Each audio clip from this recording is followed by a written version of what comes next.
racing back to the world bourgeois. The Reds are National League Central Division champions. In the air, left center field. Did he? He did! He did! Reds win! Reds win!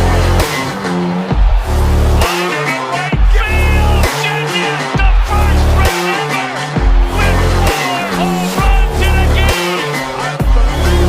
Can you believe it?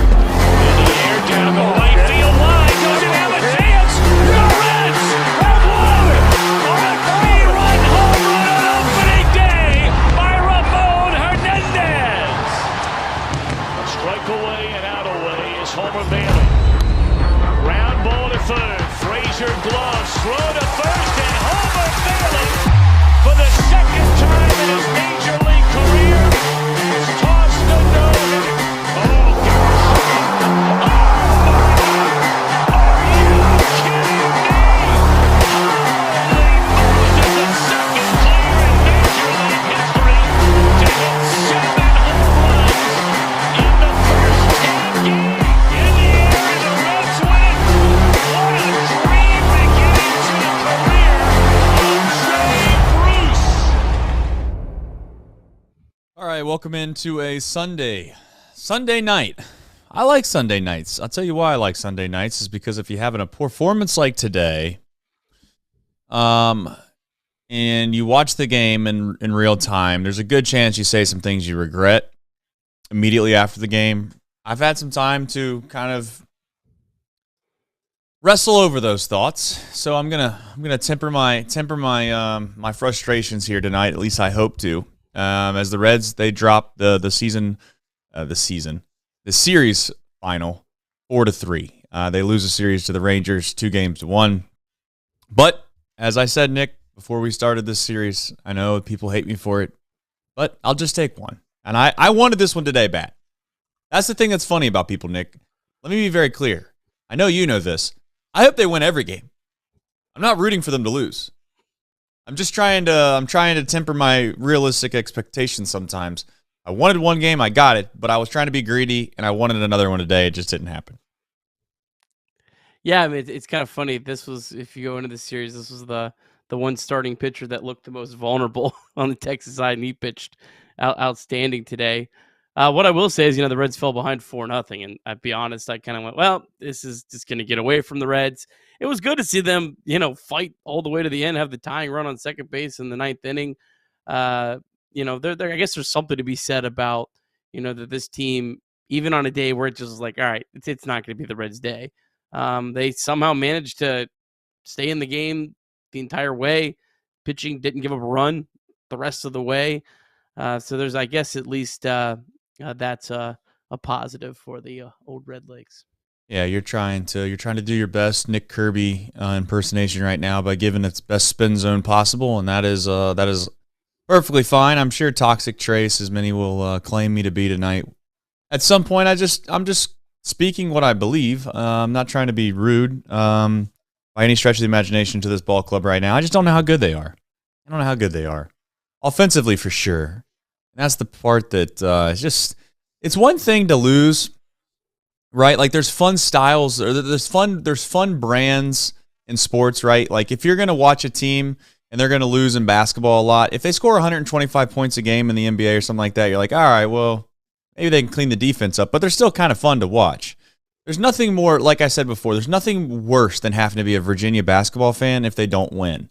And my point is, like, it's just painful to watch. This is so brutal to watch. If they win, it makes it feel a little bit better, but we can all agree, like, it's disgusting no matter what. Like, this offense is just so bad. I mean, they struck out 15 times, right? Like, I went before the show started, and I was like, let me double check that. That's right. Correct, Nick? Like, my computer screen's correct. Yes, that is correct. 15 times. What was the starter's name today?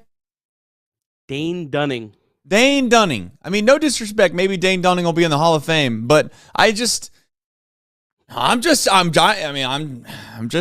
say, no disrespect to Dane Dunning's family, but Dane Dunning did it tonight. I don't know. I mean, It pissed me off, man. Watching this team just pisses me off right now. And I'm going to try my best not to go over the deep end tonight because you have a box score recap. I'm sure it'll spark my nerves again because we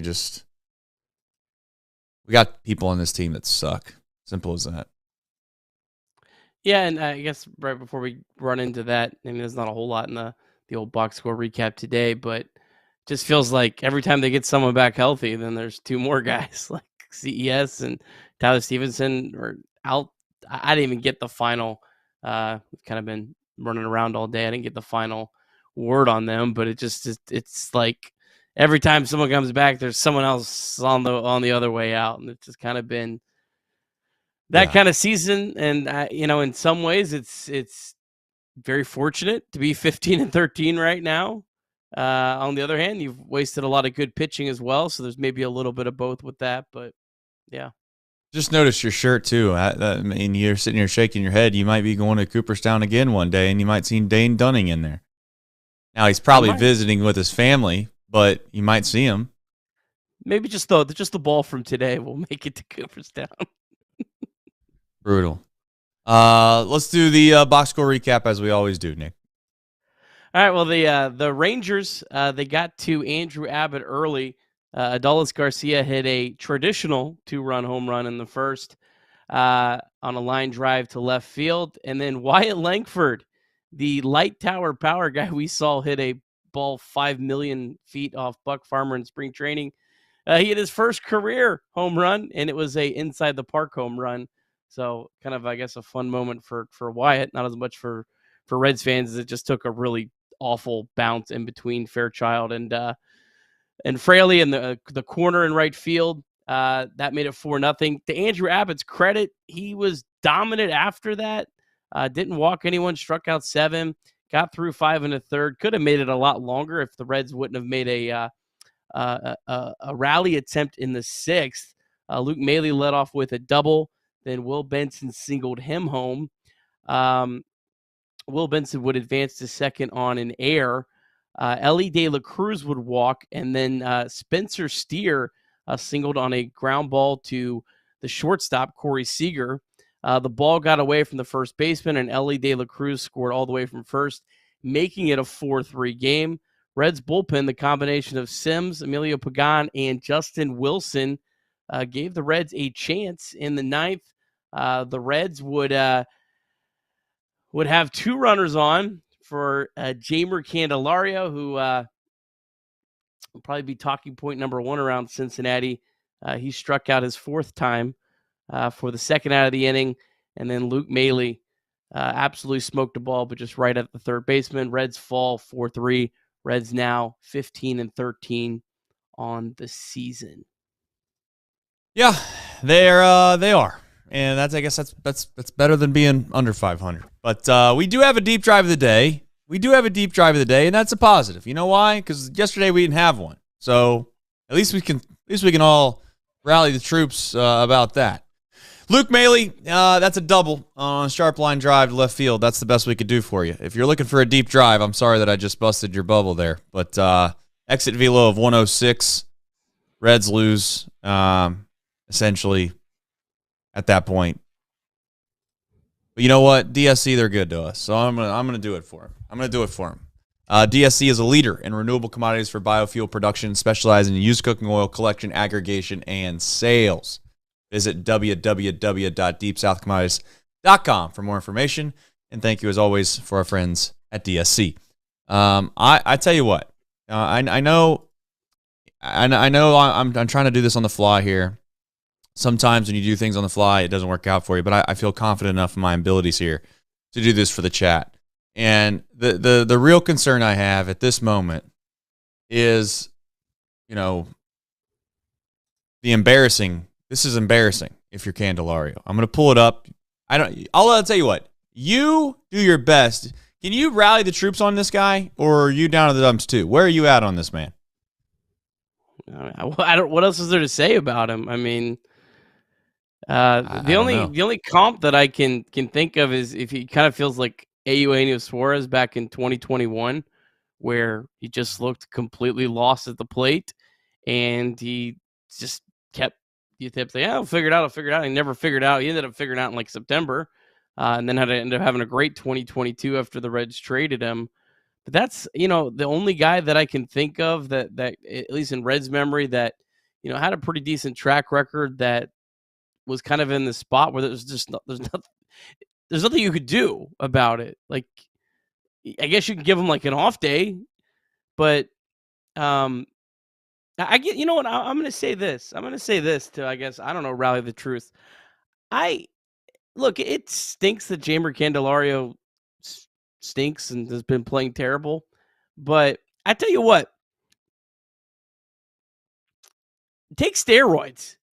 Because if you take steroids, you're going to get some backlash for about a week. And then if the other guys that actually show up to the field and don't do steroids, they're going to get all the wrath of it if they struggle.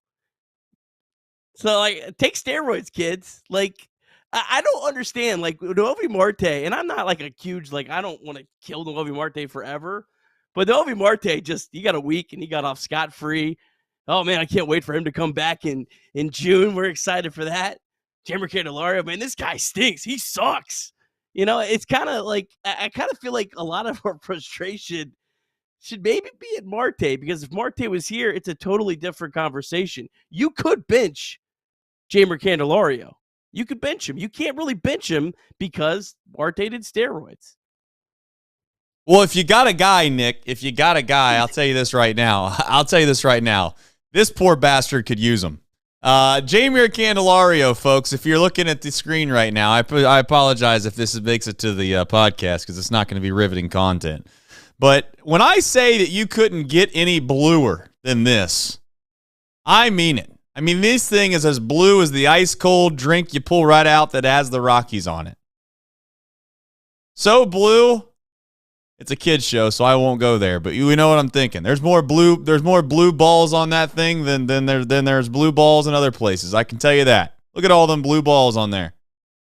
Maybe that's Jeimer's problem. Maybe he should think about figuring that part out first. I don't know what his problem is. I know this.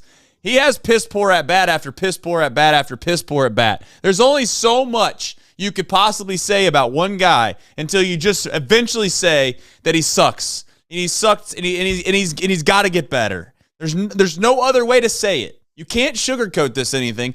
No pun intended. Sure, pun intended. Like Candelario, you can't sugarcoat the fact that he's been horrible. And I do understand what you're saying, Nick, about Marte. He's got off the hook scot-free a little bit in regards to people not being upset at he's maybe the reason as to why we have to put up with this every single night. However, the dude got paid $20 million. I mean, it's April 28th. It's April 28th. I'm trying my best. This is where maybe the hour, 2, 3, 4 hours I had to sit back and relax and wait for this show are going to kick in. But you can't be this bad, Nick. Like, you want to look at this again? I mean, it is unbelievably bad. And like, God's honest truth, don't even really have, I don't know. I don't know what else there is to add. Nick, I had you muted for a second. You got anything to add here while it's up for the people? No, I mean, what else is there to say? He's been terrible. Like, what do you say? I mean, there's been other guys this has happened to. A guy that has no business being in Major League Baseball, and Marcell Ozuna. I won't get into my thoughts on him, but he was absolutely just atrocious for a long stretch, and then somehow figured it out, and now he's been one of the best hitters in baseball.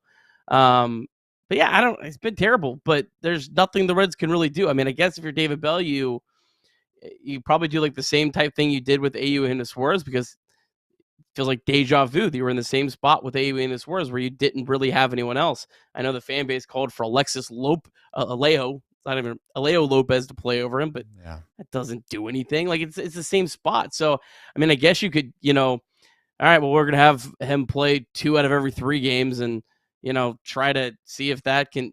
You're just doing whatever until you get there. Unless you can convince the guy to do a phantom IL. I mean, that's really your only other option, I guess, at this point. But that's something that it seems like Major League Baseball is taking even more seriously. There was the whole thing with the Mets where they got in trouble for that. So it's just a shitty situation that there's no answers to. I don't know what else to say. Yeah. Folks in the chat wanted to see Ellie De La Cruz. Yeah, it's got some red in there. Some are saying that. Some would say that's good. And I'm not comparing him to Ellie, but I'm just, for those that are wondering if there actually is red, because you didn't see it with Jeimer, there actually is red on the Savant. So I don't know. I just thought I'm at a loss for words because I don't know how to fix the problem. Like, I don't think that there's a fixable solution here. Like, but I will say this: at some point, you can't run him out there every day. Like, if it continues to go down this path, and we're still, let's just say 2 more weeks go by, and we're still this abysmal, and there's no progression. And let me say this: it's not hard to progress right now. The expectation has been set so low that if you have any signs of life at all, then I think that we're willing to come around on this. Like, okay, all right, he hit a ball hard tonight. Let's build off of that. Okay, he found a way to get a hit tonight. Let's build off of that. But if you continue to go down this path or you're this bad for this long, Nick, I know what you're saying. Like, oh, what are you supposed to do? You got to do something. And I guess reset the boundaries. Phantom IL is the only thing I can think of. God's honest truth. I mean, my guess though is there a better option though? That's the other. I mean, do you really think that running Santiago Espinal, a guy that everyone wanted shipped to China 2 weeks ago, out there every day is going to really be a better option than hoping and praying that he figures it out? I know hoping and praying is not something we want to do, but like, what's your other alternatives here? Let me say this: I don't think it's as much of saying, okay, it's as much as the next guy is going to be better than Candy. I think it's as much as trying to give Candy some semblance of like an ability to take a breath or something psychologically with him. I don't think there's nobody in this organization right now that I'm going to point to and say over the next, 100 games, they're going to be better than Candelario. That doesn't exist. I think most reasonable fans would say, yeah, that doesn't exist. We can all agree that Candelario is the best option moving forward right now. But having said that, I think there are times where you need a reset. And I'm not suggesting like for a single second that Will Benson and Jeimer Candelario are the same player, because they're not. Candelario's had a much, much longer track record in the big leagues. That's why he signed and he got paid $20 million. However, I don't know. It's just there's something psychological. That's the only thing this could possibly be. You don't get beat by a 94-mile-an-hour fastball middle, Nick, as a big league hitter, and especially as a big league hitter as successful as he's been, unless you're just up there in la-la land. Like, you are just so mentally taxed while you're up there, stressed out of your mind, because you're struggling. You know the spot. Candelario knew when he walked up to the plate that if he got a hit right there, it would almost exercise not all the demons, but almost all of those demons, and he looked lost. He looked, I don't want to say afraid, because that'd be a little too disrespectful, but he just looked as if he wasn't ready for the moment, and I don't know what he's got to do to get ready for the moment, but at this point, someone's got to sit him down and just say, look, man, it can't get a whole lot worse. So if you're worried about what's going on or what's happened, it can't get worse. So just start playing and see what happens. But the worst thing that could be happening is if he thinks he feels great, and he does feel great. Because if that's the case, then I don't know if Father Time just grabbed a hold of him and ripped him down that fast. It's impossible. Maybe so. I don't know. Not going to go off the deep end. But I will say, we all can agree, every Reds fan knows Candelario has not been great. So we can get that off the list. Check that box. We're done with it. Somebody that needs a Jonathan India type weekend is Candelario. So let's jump into India now. India, obviously a guy who also, statistically speaking, did not look all that great. But he bounced back this weekend and had, honestly, the other night outside of Hunter Green was the MVP of the game. So finds a way today to have some big at-bats. And I don't know, your overall thoughts on India, if any. I mean, he had a great series. Just kind of echoing yesterday, just really impressive that didn't play for like almost a week and just jumped right back in. And his at bats look good. He looks comfortable, and he just becomes a guy that's going to have to be leaned on more and more. It just feels like so many of these guys that we thought were, ninth and 10th on the pecking order are now our top dogs. And India right now is one of our top dogs right now that you need to hit. It's wild that we're here at this point, but I'm just thankful for the weekend that Jonathan India put together, and hopefully he can really take off and just get really hot and stay hot, for I don't know, maybe a month or however long you can. Just because there's just no depth right now at all to this lineup. No, there's not. I mean, And there's no depth coming either. Like, that's the part that's there's nobody on the bats right now that I would be like, oh man, from an infield perspective, let's just try it out. Like, this isn't last year, That's maybe the damning part. The only person that you could argue that would have maybe even, and it's crazy to think, the only person I could think of that if they got off to a red hot start would have been Arroyo, where they might have been like, you know what? I mean, It probably doesn't make sense to bring him up this early, but we'll just give it hell because we need some help. Maybe he would have gotten an opportunity, but again, not guaranteed. You never know. I mean, listen, Jackson Holiday, obviously, he got called up. Everybody was super excited about that, and he got 1 hit and 20 at bats, or whatever it was, and he got sent back down. So, I think we got spoiled last year a little bit, Nick. Well, I know we got spoiled. I don't think we got spoiled. I know we got spoiled when you have guys like Steer and Ellie and Matt McClain and Brandon Williamson and Andrew Abbott. I mean, think about that. I mean, all of these guys came up and they were positive players at a big league level. It just doesn't happen. I think that's the positive thing. I'm not trying to downplay anything that's happened of recently. This offense has been atrocious, but sometimes I do try to remind myself, hey, listen, this young group or this young core, they still exist. They're still here. Unfortunately, though, injuries have been a little bit of a regression to the opportunity for them to keep progressing. So anyway, a shout out to India. We need them. We need all of them. I mean, that's the thing. I'd say at any given time, you can get away with 2 guys struggling, slumping, whatever term you want to use. But it feels like half this lineup right now is slumping in some degree. And then on top of that, some guys are just getting put in positions where they should have never been, to where now they are kind of slumping.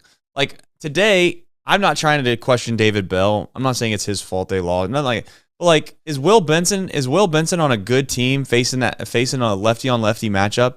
Was it the 8th inning? I think it was. Or was it the 7th inning? Off the top of my head, I don't remember. It felt like that was a spot where you're like, okay, if this was a deep team, you probably pinch hit there. Yeah, and that made me more concerned about CES and Tyler Stevenson and their actual status, was that they didn't pinch hit in any of those spots late in the game. It was just wild. I mean, I was watching this game and I'm like, Luke Mailey's one of the guys I feel best about in this lineup. Right. How crazy is that? Yeah, I mean, they say supposedly they're healthy, right? Supposedly. We got to trust them for their word. We'll find out tomorrow. I mean, there's no doubt about it. Tyler Stevenson's going to be in the lineup if he's healthy. CES will be in the lineup if he's healthy. If they are not in the lineup, then I think that should be a cause for concern. But I will say this about David Bell. And I know people think I'm doing a bit here. I'm not doing a bit. Listen, I think the Sunday in Oakland, if anything, proved one thing for sure, and that is David Bell really is adamant about making sure guys get days off when he tells them they're going to get a day off. Like, he does not usually try to bring those guys into the fold unless absolutely necessary. And you can agree or disagree with that in whatever form or fashion you'd like to, but he did not. And I don't know. Maybe he was like, you know what? Let's give Will Benson a one-on. He's been a little bit better this year. Let's give him another opportunity, lefty on lefty, and see how it goes. Doesn't seem like that's the spot that I would put him in, but here we are. So, yeah. All right, Andrew Abbott. We'll jump into him. One bad inning. I mean, but that matters. You can't. I mean, that one bad inning was part of the game, a pretty big part of the game.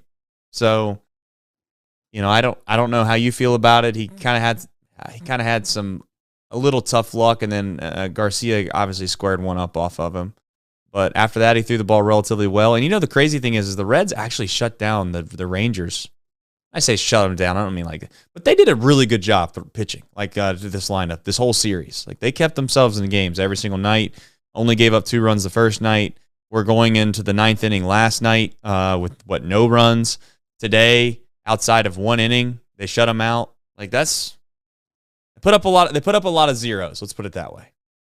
Yeah, eight runs in 3 games against the Rangers in their home ballpark is pretty impressive. Yeah, look, it definitely is part of the story for Abbott, but I think when a guy comes out like Abbott did and had a first inning and has that cheap home run, and then just turns around and throws up 0 after 0 after 0, I think it shows me a little bit more about them personally. I was really impressed with the way that he competed after having that brutal inning. I don't know. I was as impressed today with Abbott as I was at just about any start this year. I don't know. I just like the way that he competed. I liked his mindset.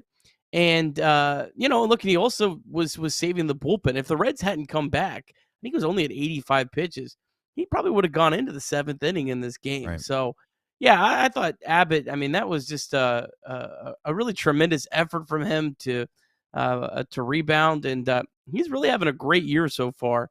I think he's kind of been an underlooked story on this team. Just because he's been kind of the guy that's rounded out that whole rotation, at least when Montes has been healthy.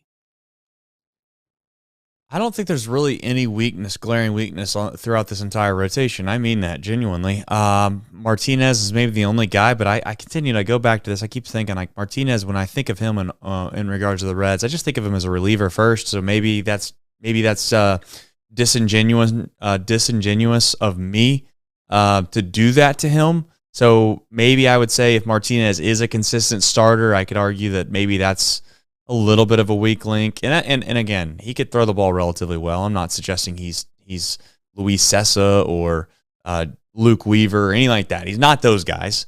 But Andrew Abbott's just part of that fold where it's like, you know what? I expect him to go out there and grind it out. He's a gritty kind of guy.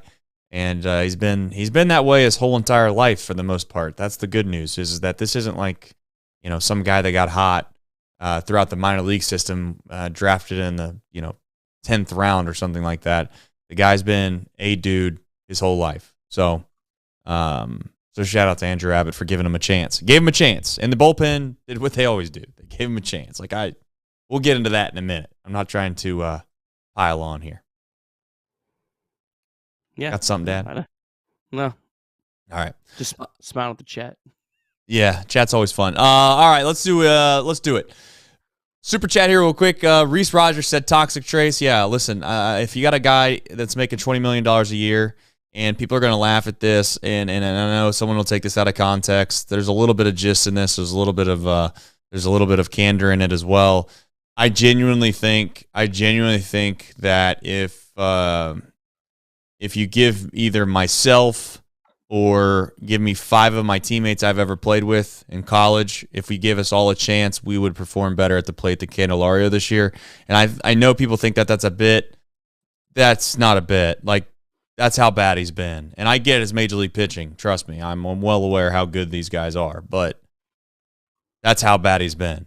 Almost you can't believe how bad it is. That's how bad it is. So people think I'm being funny. I'm not being funny. Genuinely think that. And maybe I'm wrong, but I do believe it. All right. Two homers?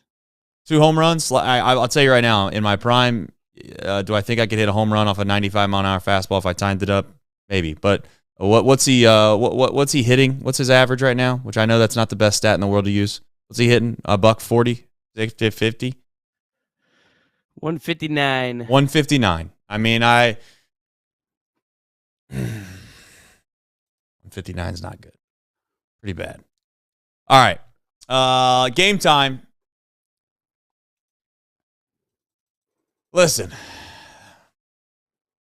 if you're looking to go to Great American Ballpark, I want you to know that one thing that you're capable of doing when you go there is you're able to get all the food that's available to you. They got a lot of food there. You can get you, like we talked about before, the Sky Rosa. You can get you the ice cream in the bucket, the baseball helmet. You could go get you a brat, get you some popcorn, get you a nice soda, get you some brews. You can just enjoy a nice day out with the family. Am I going to suggest to you to go watch this offense right now at Great American Ballpark? No, because I'm not that nice. I'm not that mean of a guy. But if you're looking for tickets and you want to go down there and enjoy a nice day, the weather's warming up, then you download the Game Time app, use the code CINCY, CINCY, and get $20 off your first purchase, okay? That'll save you a little bit of money. But if you're going down there to watch great offensive play, don't go into the ballpark with that expectation. I don't know if that's what you're going to get. All right. Jumping into the bullpen here, Nick. I'm not trying to be super negative Nancy tonight. But as much as we always play the, oh man, we couldn't possibly be a whole lot worse offensively and still be whatever, above 500. I'm not going to sit here and lie and say that I'm not worried about there being regression at some point. This bullpen can't be this good forever. Like, it's impossible. We all know it's impossible. We can't. Again, I'm not trying to say, like, you fan however you want to fan. I'm not the fan police, okay? I'll leave that up to other people. But I don't want to hear anybody complaining to me, at least to me personally, the first night this bullpen blows up and they cost this team a game, because they've done nothing. They've done nothing short of the miraculous this entire year and keep them in the game pretty much night in, night out. And when I say in the game, like, it doesn't matter if you got a guy that goes out like Montas in the first inning, or if you need to close the door down towards the back half of the game. They got guys for all those spots, and they've done an unbelievable job. And I would just say out loud, I am relatively concerned that there's going to be some regression at some point from this bullpen. And if the offense doesn't pick it up, then it's like, where do we rely on things? I guess my question to you, I'll give you the floor on this. Do you actually think at this point that this bullpen is as they're closer to the idea of who they actually are? Or do you think this is just one of those situations where you have a pretty decent bullpen, but they're on an unbelievable run over the last, call it 3-4 weeks? So as a whole, they have a 3.75 ERA. That's fourth best in the National League. I mean, I'm sure you could probably say this about a lot of bullpens, but I honestly feel like that ERA isn't even necessarily completely like feels true, because it feels like there's been some blowups that have even inflated that a little bit. Like last night. Yeah. I think your point, though, is very fair. The Reds have converted almost all of their wins and their bullpen. When you've had an off night, it's been Saturday, where Brett Suter gives up 4 runs when you had an 8-0 lead, as opposed to these games where you needed Suter to throw 3 shutout innings to win a game by 1 run. So, yeah, I do think that's a valid concern, is that, when the offense picks it up, we hope they pick it up at some point, that the bullpen doesn't become the next hole, because it feels like, man, the Reds got a good ship, but they keep having little holes, and they keep trying to plug it, and they're somehow keep trucking along. They're 15-13, but it does feel like there are some things that could catch up to them here in relatively short order.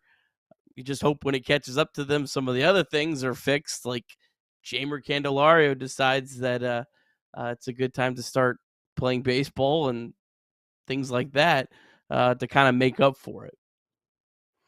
Yeah, I mean, listen, we can talk about a ton of topics, and we're always going to come back to the same topic if it doesn't change, and that is CES and Candelario, because you can't play those positions. And you know what? I'm going to add in some other guys too, because I'm tired of they're on the hook as well. Martini, he's on the hook as well. Okay, and or whoever the hell we decide to put at DH. Okay, can I just say that as like its own separate position? First base, third base, DH.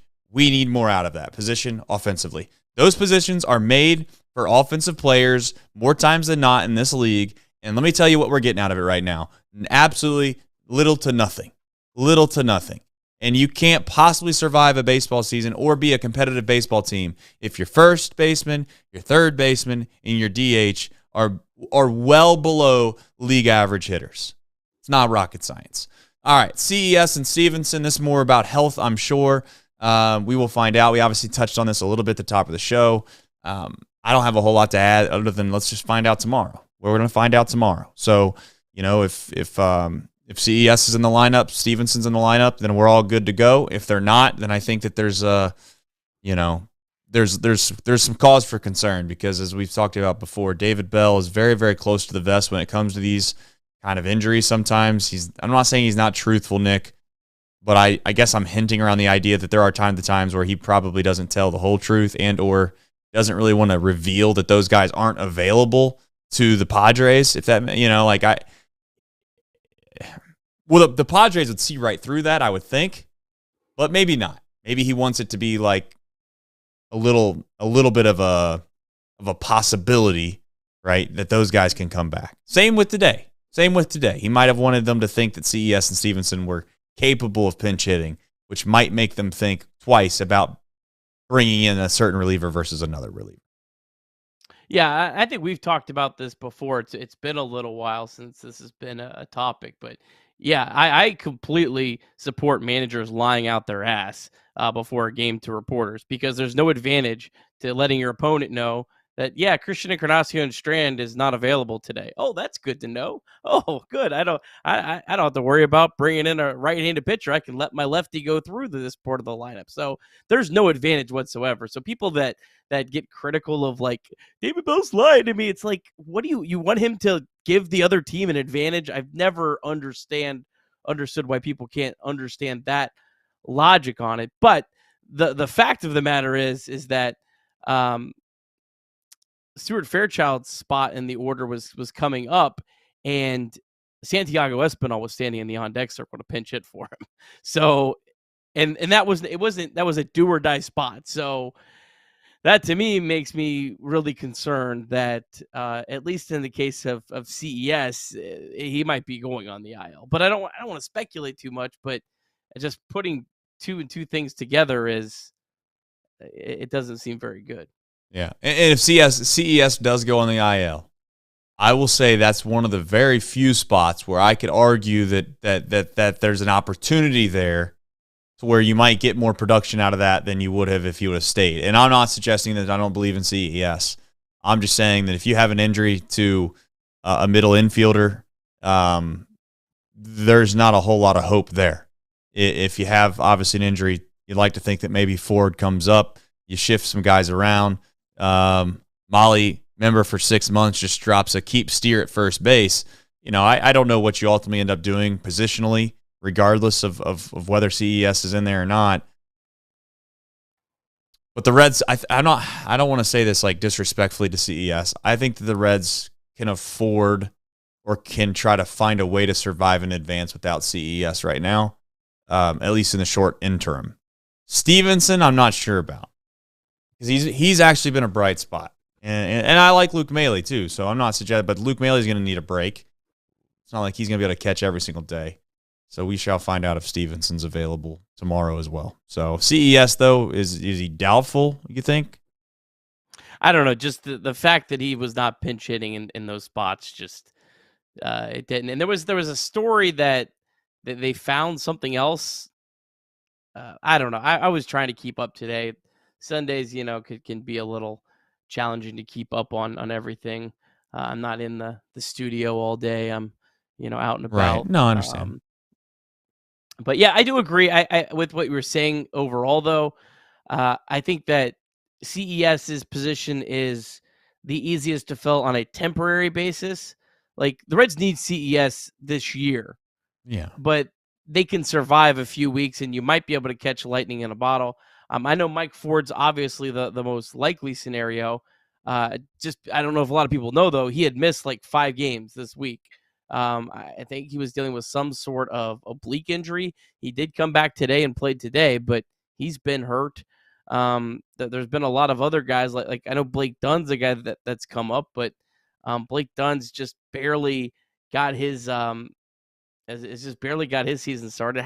Is not tearing the cover off the ball. he's was 0 for 5 today. So like just because they're other options doesn't necessarily mean they're going to be better options. But I do think a guy like Mike Ford, Connor Capel was hitting well, but he's been struggling of late.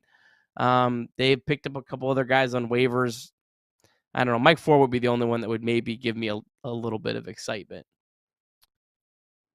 Are we allowed to address some things? I've seen it like 3 times in the chat.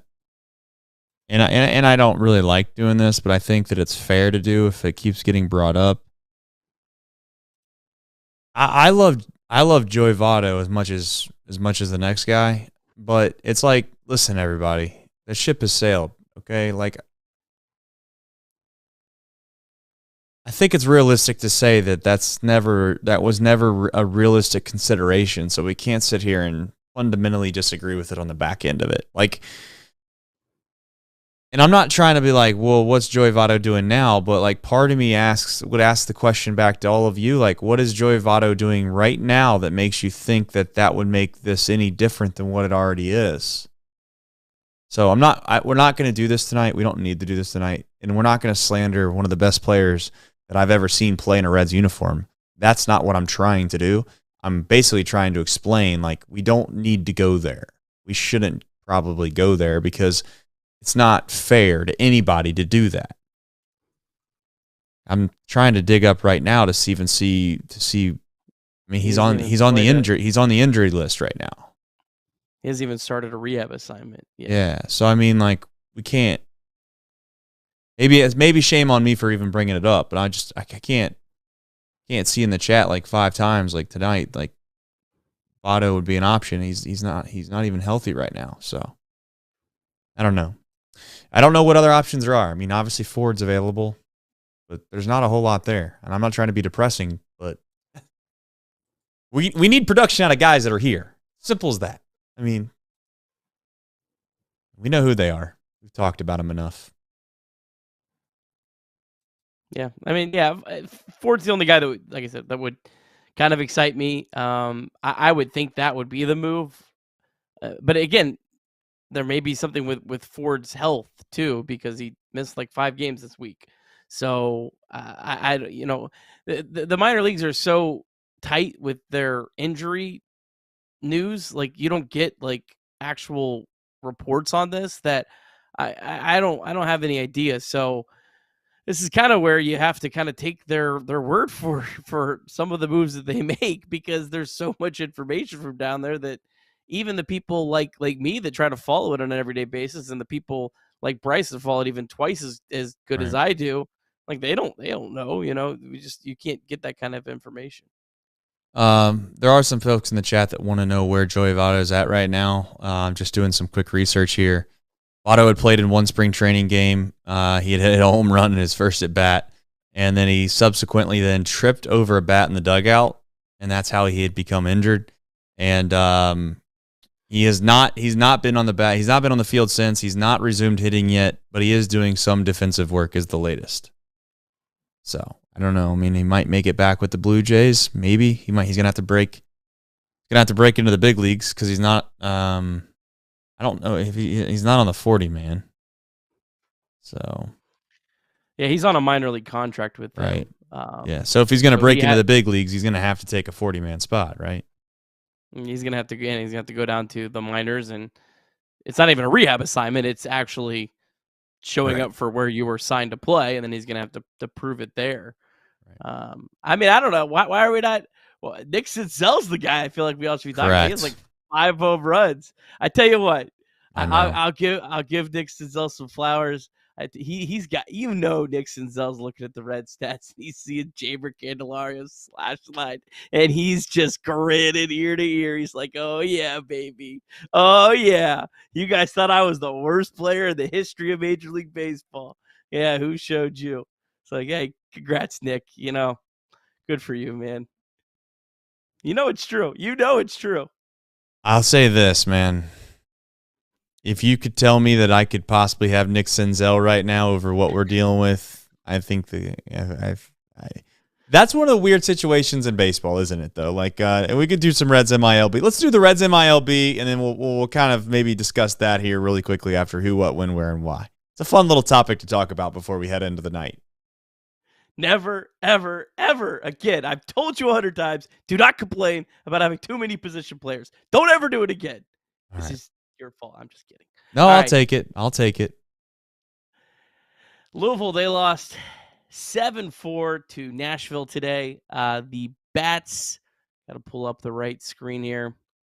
The Bats fall to 13-14 on the year. Blake Dunn 0 for 5. Mike Ford, first time back in the lineup in I think like 5 games. He was 1 for 4. Peyton Burdick, the guy the Reds just picked up, was on base twice. Levon Soda was on base twice. Christian Roa, tough outing from him. Only 41 of his 76 pitches were strikes. He gave up 5 earned runs over 4 innings. Good bullpen work, though. Yasver Zuleta, Casey Legumina, and Tony Santillan each threw a scoreless inning. Tough times continue for the Chattanooga Lookouts. They fall 5-1 to Birmingham. Lookouts now 5-15 on the year. The lone bright spot, Austin Hendrick. He was on base twice. Dayton Dragons, they scored 3 runs in the 9th. They forced extra innings, but they fall in the 10th inning, 10-9 to Lansing. Dragons now 9-12 on the season, but some really good performances in this one. Cam Collier homered and doubled.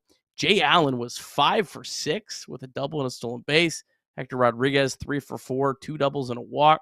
Leo Balcazar was 3 for 5. Sal Stewart got the day off. Only downside, Javi Rivera, he's really struggling. Gave up 4 earned runs over 3 1/3. He's got a ERA over 7 through his first 4 starts. And then down to low A, the Daytona Tortugas. They won again, 8-7 over St. Lucie. They scored 5 runs in the 8th and the 9th innings in their big comeback win. They are now a Reds MILB best, 12-9 on the season. E. Smith Pineda, he hit his first home run of the year, also walked. Fredo Duna was 0 for 3. Carlos Sanchez, he struggled so far this year, but he was 2 for 4 on Sunday. That's your Reds MILB. So what I wanted to talk about here really quickly before we get into the who, what, when, where, and why is that I do think that there are some unique situations, and I don't know why it's like this, but in sports, sometimes you need a fresh start. And I think Nick Senzel falls into that boat. Nick Senzel could be an all-star this year, and I'm still going to kind of just err on the side of saying, you know what? Good for him. Because I don't think he would have been an all-star for the Reds. And I know that doesn't theoretically add up, maybe, but hopefully for those that are kind of like understanding where I'm coming from, hopefully it kind of makes some logical sense when I'm saying that. I'd love to have Nick Senzel back right now. But having said that, I don't know if Nick Senzel would want to play for the Reds again. And I think that's more than fair for him to say that too. Like if you were behind closed doors and it was like, hey, if you got an extra $1 million from the Reds to come back and play for them versus, play for the Nationals, what would you do? I'd be willing to bet a pretty sizable amount of money that he would say that he'd just rather go to the Nationals. And kudos to him if he has a good year. So I'm not going to play the woe is us, I wish we would have kept him game, because I just feel like his time was up, it was exhausted, and it kind of is what it is. Also, another former Red that's playing pretty well this year and bounced back is Jesse Winker. So good for him as well. Yeah. It turns out they got to go to the Nationals to be good. Yeah, and after 2 stops. Right. Yeah, no, I agree with you. Like, I mean, just think of all the like Matt McClain's on the IL, Novi Marte is suspended, TJ Friedl, like it's just been, and then Candelario hasn't performed, and CES hasn't performed, and maybe he's hurt now. It's just there's just been so many that there was just absolutely no spot for Nick Senzel. People would have been saying it was malpractice if they tried to keep him around. With all the players that they had going into the season. But no, it's good for him. Good for him. He deserved a fresh start after all the injuries he dealt with. Kind of just being able to get some run. And it's just good to see him and good to see Jesse Winker. Good to see both of those guys doing well. That it is. All right, Nick, you know how I always like to proclaim kind of what the Reds need to do. I like to keep things short. I like to keep things in a little tight bubble here. I'm going to say that this series, the Reds need to find a way to win this series. This is the one we got to find a way to win. And I know that maybe people might think, oh no. I like the way that I like two of our starters. I know Nick Martinez. I'm going to continue to give him a pass, but I do like the fact that Lodolo and Ashcraft are going to throw. And I like to think that they have an advantage both nights those two guys are throwing. Maybe not because this offense is abysmal. But they need to win this series because ultimately if they're not able to win this series and they again fall another game back in regards to the 500 record and or worst case scenario they obviously get swept, it's going to become a really tough stretch over the next call it 14 days. So I'm going to say it. I think they need two. They need two this series. Yeah, the pitching matchups are definitely favorable. You're missing Dylan Cease. Yu Darvish is on the IL for the Padres. Padres come in, they're just 14-7. They've lost 4 games in a row. But Reds are 1-10 in their last 11 games in San Diego. So we're due, baby. There you go. Look at you. We're due, baby. Look at you. We're gonna take them out.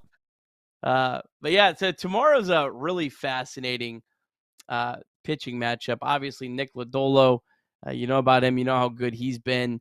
Hopefully, he can find a way to keep it up. I actually was looking into this guy last night. I went on a little bit of a rabbit hole down the career of Matt Waldron. This is a knuckleballer, Trace. Oh, man. He's I think the only active guy that throws a knuckleball consistently right now in Major League Baseball. They're just very, very few of these guys. Kind of as a wild story, he only threw his knuckleball as like a novelty in like high school and in college. He actually got like drafted, and he was the 18th round draft pick of the Guardians, and he ended up being a part of a actually huge trade with Clevenger and Josh Naylor and Cal Quantrill went back to Cleveland. But he made it to the big leagues on his normal, his four-seamer, sweeper, sinker, cutter, normal combo. But he started throwing this knuckleball just, I guess, for fun. I don't know. People were joking around, and the Padres said, hey, why don't you try to throw that a little bit more? And that got him to the big leagues. So shout out to him. And he's having a pretty decent year for them. He made the rotation out of camp. He made his debut last year. So just kind of a really, really fascinating story. His last start, he only gave 1 run in 6 innings at Coors Field, which is a place you wouldn't think a knuckleball would work as well in. But I did some digging. The Reds never faced him in Cactus League play because that would have been the only time they would have saw him. And Trace, there's one Red that has saw Matt Waldron. Please. And hit a home run against him. Please. Can you take a guess who that Red is? I'll tell you what, if it's not Jeimer Candelario, I'm taking the headset off and I'm ending the show. It is Jeimer Candelario. He hit a home run against him on June 24th, 2023. Now, the home run was against a fastball. And I tell you, I really went on a deep dive last night. Waldron threw 5 pitches and 2 at-bats to Candelario. Only one of them was his knuckleball, and Candelario took it for a ball low and away. But yeah, I'm interested. Like, you never know. Like, a guy that throws a knuckleball, how is this Reds lineup going to react to that? I have no idea. I could see the Reds going out and torching this guy. I could see this guy throwing 7 perfect innings. You're right. You never have any idea with these guys. I hope that the Reds have a good approach. I think he only his knuckleballs are in the zone only like 35% of the time.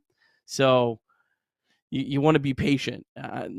Honestly, probably more often than not, you probably just not swing at the knuckleball. Make him throw the other pitches. Yeah, that's fair. If you're only throwing strikes 35% of the time, you're gonna have a hard time getting guys out unless you have something else that you can throw over the plate. You think we could run out Alex Blandino? I don't know. I mean, his fastball is like 93 miles an hour though. Wow. So, what's Blandino at? Do we know?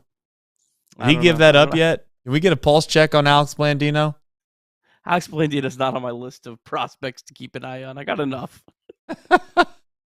Sorry, Alex. Never know, man. If he can get that knuckleball or just the knuckle just right, we could certainly. Wouldn't that be unique to have a guy that's a knuckleballer as a bullpen guy? He's not in the Reds organization anymore. Oh shit. No, in Sure? the Cincinnati Reds organization. I haven't seen him in a box score. Still perfecting it in the basement.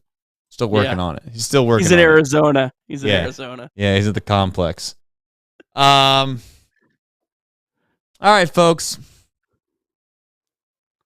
We got to find a way to win. We got to find a way to win just for our own sake, our own moral, or not moral, our own spirit, per se. We knew that this was going to be a tough stretch, guys. Let's not act like we didn't. Let's not act like we didn't. But here we are. Trace, So, what's up? you know what you need? Oh, my God, I need more than just that. But you know what? I'll tell you what. I'm going to go to the store tomorrow. I'm going to get a bunch of candy. I said I was going to do it last night. I got incredibly sick last night. I got some food poisoning or something happened. I'm being dead serious. It was a bad, bad night in the Fowler household.